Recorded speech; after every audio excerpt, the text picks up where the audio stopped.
everybody, it's your boy Yeet Elite here, bringing back some more Monster Energy Supercross AMA. Yeah. Last episode, we ended up losing the points lead. So that stinks. I could have had their place. That was just sloppy that whole Seattle race.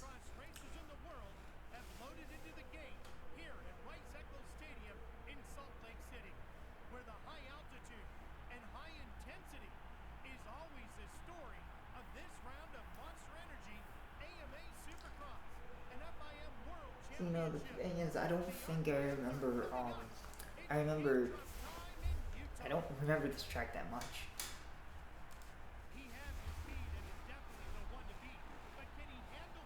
As you can tell, I changed the sponsor to Oakley. The highest prestigious sponsor you can go with. They want a second place finish or better. So that way I have to push myself for, because I'm behind in the points. I gotta win. So, yeah, without further ado, let's get right into it. I'll probably upload this video and then I do the finale race after work today.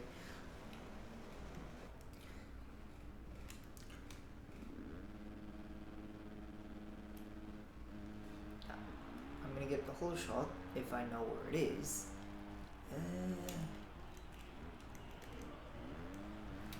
Okay, just be smooth with it. That's all I gotta do, is nothing stupid, nothing stupid.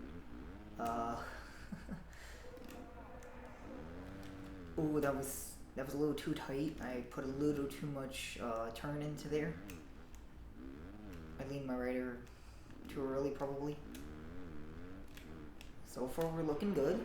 Not a technical track. It feels very wide open, kinda, you can do your own thing. That was a bad turn, I'm gonna be honest. Ooh, this whole section just got real sloppy. Keep it together. Nice wide turns here. Really, my type of riding. Ooh, that one caught me off guard. Luckily, I bounced. What the fuck? Oh my gosh, I have no idea where I was supposed to go. The track map, I should have just used that because I turned the completely wrong direction. Now I'm in second place. Okay, so that's one lap around the track. Okay. So there's a few areas where I'm just gonna have to be decent, not completely drive off the track, and I think I've probably got this one in the bag because this track doesn't feel too difficult. Even though it's not as, even though I don't feel this track very rememberable, still not too bad. Yeah, this corner, that one. This corner, it ain't too bad, it's nice. See, this one caught me off guard. See, all of a sudden that's just a zip. And then, here, yep. I actually looked at the track map and actually positioned myself correctly, but I missed this corner pretty much. So, since I'm 4 points behind, I'm going to need to win both races to get the championship. If Justin gets second place in both races, because second and first there's a 3-point gap, so if he gets second, he'll go. I'll go second place, 1 point behind in the points lead. Sam Doyle Stadium in Las Vegas hasn't been very good. I absolutely got mollywopped when I put it on realistic. And I used a 250, I got, even when I used a 450, I got pooped on. Oh, come on. This is why I need to just sometimes not talk, focus. Maybe go back to just how I used to do if I had to record with my phone back in the motel. Use the replay and just post commentary. But oh well. That was kind of rough. That was very rough. But luckily, this is a 250. It's supposed to be very laid back, easy. You're supposed to kind of win every single race, I think. You're not supposed to lose a single race. Or you're just absolute slow or something. Because I think this game just kind of assumes you're going to go right into the career mode with a stock bike, and you're going to use the funds in the career mode to build that bike in your first season, using a 250 and then struggle in the 450 or do another season in the 250, because I don't know. Yeah, because that's what I think. That's how I feel this game plays. Because since I did all the 450 bikes fully upgraded and everything, it let me bring out 450s in the 250 class. So I don't think this game was had that kind of think that no one was gonna sit there and just grind out everything before they even touched the career mode. Oh, look at that. I was able to take that corner pretty well and not even thinking about it, just kind of feeling the track. Yep. Oh, as soon as I say, oh, look at me, I actually know what I'm doing, I frickin' mess it all up. Ooh. Wow. Sometimes I just gotta be quiet. Because I literally washed myself back-to-back corners.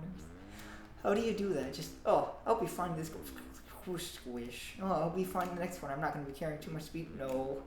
Wrecks again. Good lord. But as I'm saying, I don't think they expected anyone to just, grind through the entire just race by race or the custom season before even touching career, let alone having everything fully purchased. But it is what it is. I mean, that's why I'm doing the 250 other division, because I think I cheated myself out of a proper championship run. I literally was bringing 450s into 250 events, and I didn't know it. So I thought I was good at the game. No, I wasn't. I was using way superior bikes. And I decided, well, I already have a championship, might as well put it on realistic. The game still credited me with a championship, so it doesn't matter. But I want to prove to myself that I'm not cheating, I'm not rubbish, I can actually hang with, realistic AI setting.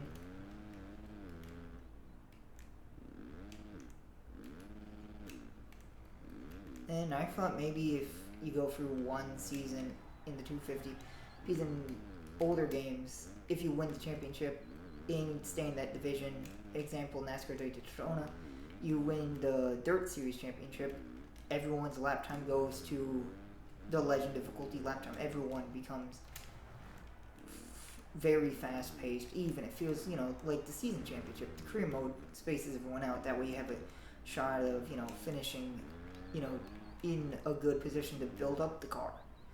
Now, after you win that championship, if you don't have that car fully maxed out on legend difficulty or 100 and beyond, you're going to get absolutely pooped on, because all cars are fully upgraded and everyone feels just like the season mode. Everyone's so close in times, everyone's, so yeah.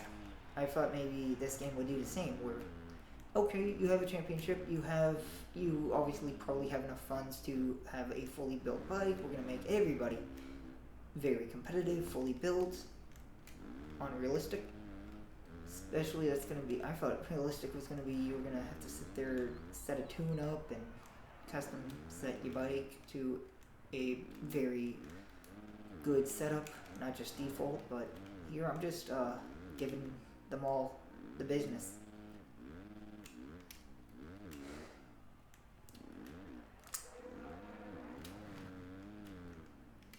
That felt good, but then it came to a bad stop without a pad landing. So I know what true tracks I'm gonna have to work on is definitely Detroit. I still really could not win there, no matter what I've done. Well, I know I probably just need a custom setup. I raced there with stock, the default setup. Still got mollywopped.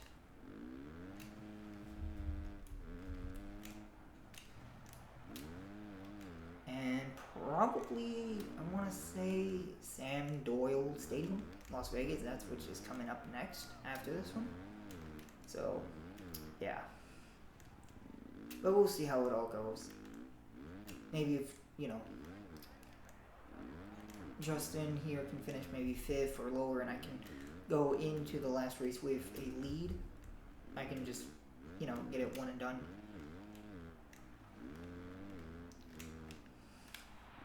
Yeah, I have an 11-second lead on these guys. Gosh dang. I am inconsistent as all can be. One race I'm spanking them, next race I'm getting spanked. Oh yeah, Seattle. Yep, I'm definitely gonna have to do some work on Seattle because, man, I was just trash. Oh, we're always blowing that corner. I'm gonna end up losing the race if I keep doing that every single freaking lap. Is this gonna be your first race that I got the whole shot, got the sponsor objective, got on the podium? Because last episode in Seattle, I got the whole shot, but I couldn't get the podium. I absolutely sucked. Spoilers if you guys haven't watched that video. And I know I haven't made a playlist for this season at all. I really should just go back and sit there and create a playlist for a lot of my videos instead of just putting almost everything either into filler content or just not making a playlist. Because one single playlist is the equivalent of just having no playlist at all. It's just kind of pointless. Just also interesting enough about pointless, I was able to just sit down and clear all my Gmails all the way back from 2017 because most of my emails and Gmails are not important at all. Because I'm not getting, I'm not with important, I'm not expecting anything important in emails or anything, so I literally was able to just delete everything. I mean, I don't. Now watch, this is the one time I finally delete stuff from back to 2017, 2016. All of a sudden, hey, you're gonna need that email from, when I was in college, or how to get, assistance and stuff. I mean, I still have their contact information. I still have the Gmail, so I can still reach out to them if I need to. I reopened my case for the Texas Workforce Division due to my visual impairment. If I do need help, I could probably reopen my case.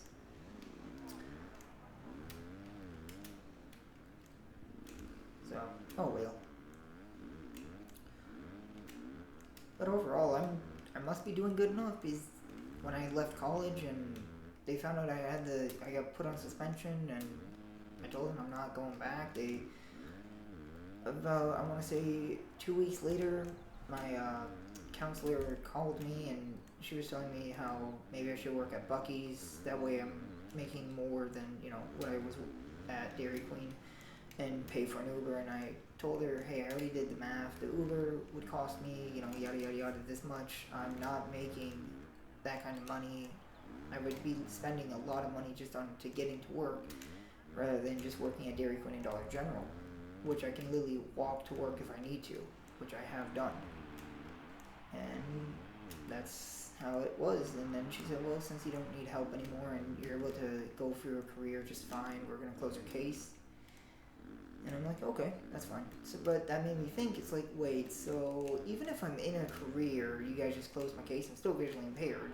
But as I noticed, I'm probably still able to reopen a case and probably re-contact them. I probably just have to go through a lot of paperwork. But if I'm able to do 2 jobs and not worry about that, I've been doing it for almost 5 years now, but so I must be doing alright. But then again, there's a lot of things that I don't really take care of. Pretty much everything.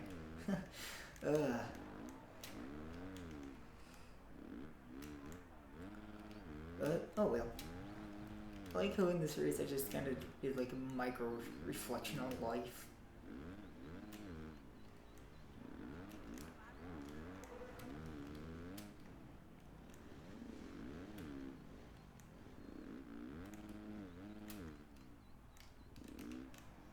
Oh, that just got quiet out of nowhere. I just kind of...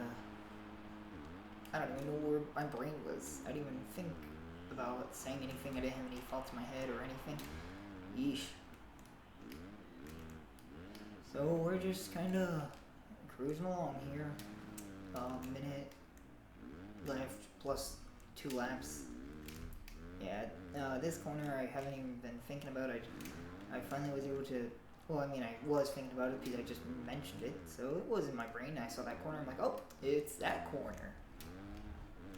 What I have noticed is there's a pattern. A lot of the last corners of these races will definitely throw you off if you're not cautious. And it happened to me in Seattle. I got absolutely destroyed. I was thinking, oh, I can get 3rd place at least. Nope, 5th, because that last corner, I took it so terribly. I fell off the bike. It was awful.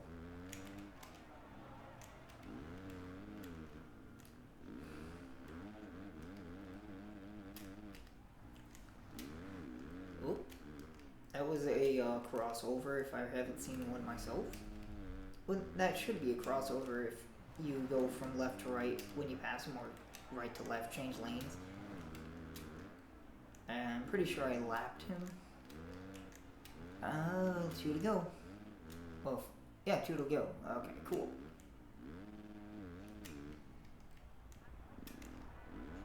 Get on the throttle. I mean, I know there's a lot of people that are... I always say this. I know I could do better if I just took the time to set the bike up and actually get a feel for it, do, you know, qualifying practice runs or time trials or something. But the default setup feels good enough for me. It works. It wins races. So I don't really need the... As long as the bike doesn't feel too tight, we're good. Or too loose, because I've had that before. And I was surprised when I had a too loose of a bike. I was like, what did I do? It's like, how did I get too loose? I know in MotoGP, I literally always have the bike too tight. I literally took as much wedge out of it, or lower the front end as much as I could, but yet it was still feeling so tight. So, not too sure if I would do a Let's Play on MotoGP. I might, because that is one of the... Oh, that was the final lap. Okay. That was the another game that I got good while I had COVID. I just sat down and played it. Let's see here. So we put 4th and on back a lap down. I let Aaron... Why did I keep saying Justin? What? I guess my vision's that absolute trash. Oh well. Yeah. So I had a 36-second lead over everybody. But it will help knowing that I got 25 points and Aaron only got 18. So 25 minus 18, that's 7 difference. I'll have a points lead of 3. So I could finish 2nd, he gets 1st, but since the video game, I would get the tie-breaking win. But in real life, I'm pretty sure it would go whoever had more wins or whoever finished, you know. Oh, I have a 4-point lead. I was wrong. Oh well. But so I could literally get 2nd, he could get 1st, and I still win the championship. So that's pretty cool. I want to say Justin Hill still has a mathematical shot of it if me and Aaron just eat shit, finish, you know, maybe 6th, 7th. Oh well. But yeah, it's pretty much just down to Aaron and I. I literally don't know how to pronounce that last name, so that's why I'm not saying it. So yeah, this is Yeet Elite signing out. Stay fresh, cheese bags. Oh, I'm a little early on my outro. Nice.